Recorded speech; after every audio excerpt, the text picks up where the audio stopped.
of 2020, and we're going to start at the end. The last move in the last kata in the shot can system is from Bunkai. It's a yamazuki, a mountain punch.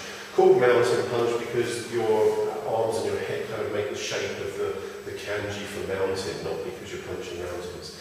And very specifically, it's delivered in a fudodachi or immovable stance.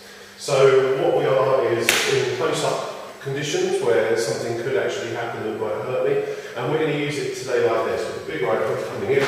We're going to fold that down, pinning the arm and punching into the kidney, and then taking the fist up over the top and driving into the face while making that big rooted stance. So how we get there, bang, and straight in. Obviously being very careful about how fast you deliver that one in practice, because the person who's coming in can't naturally control it when their head starts to arch back.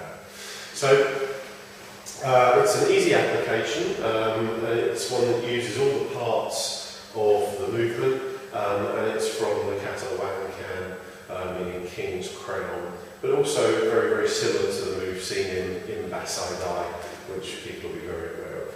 So that's our application for this week.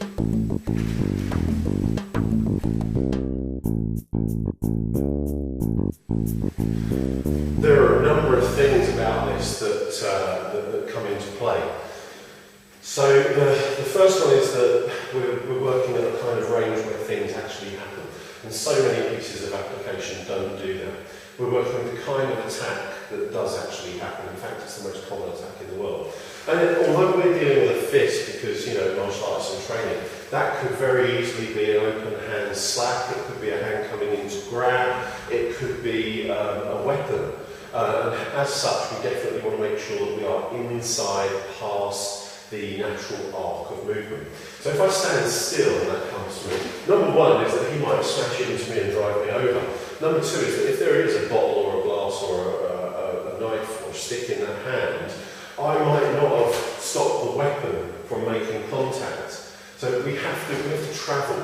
And the big lads, you know, without being rude, I'm a big lad, and when that punch comes in, I can stand my ground and then go, but you really should not, because there's going to be a time where that's the wrong thing.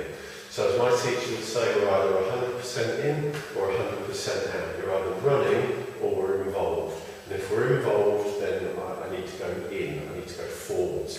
So some people say that we're already at close distance. I'm actually closing that down and going further.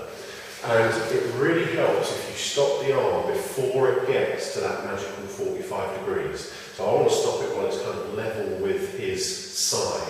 Most of the time when we talk about centre line, we talk about centre line dividing the body at the front.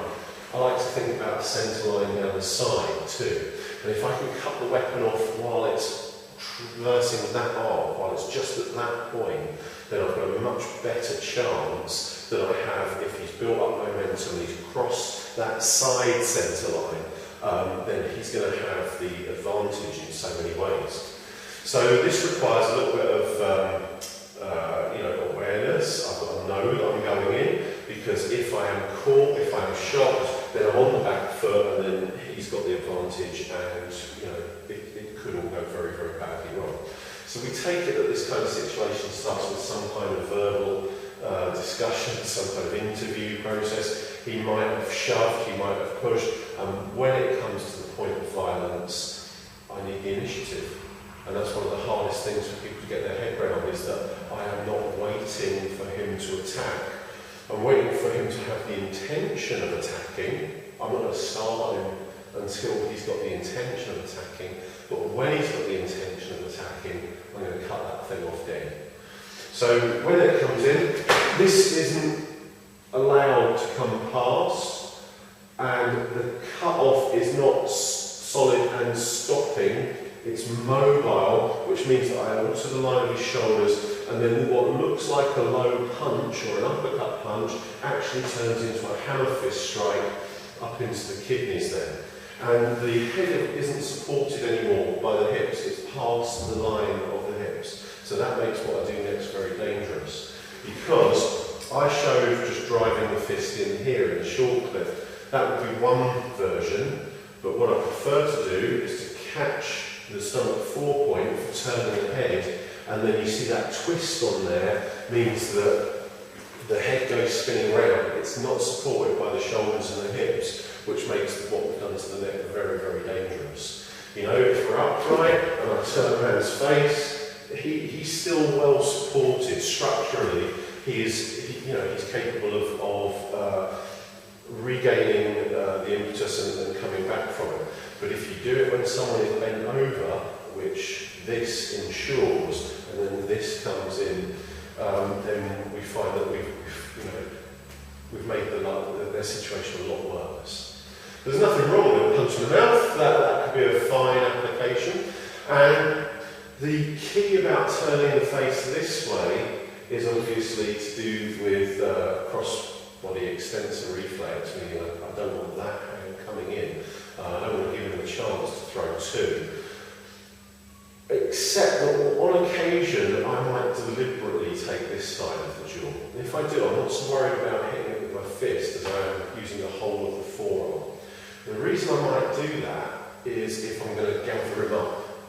So with everything we can add layers of intensity. Obviously a punch in the face is going to be a jaw break or a teeth break if that's the kind of intensity of your punch, but there's nothing wrong with just a push either. You know, so if I'm not looking to damage him, then I might just push in that direction, in which case I might vary the push, instead of being on this side to being on this side. So when that's come in, if it's someone I've got to take care of, I might just fold them to here, and I've still got that support and anchor into the kidney here, but now I'm less worried about that one, because even if it does come in, even if that arm waves, I'm kind of covered up, the head is forwards, although I'm worried about getting hit in the back of the head, I'm less worried because I've also got that purchase across the face there. What I mean by gather them up is, after this of course we've got a yame position. So once I've hit into here, I might just bring it in and say, come on, let's have a bit of a chat now. Which looks a lot like doing this. Because I turn him around, make sure he's facing the other way.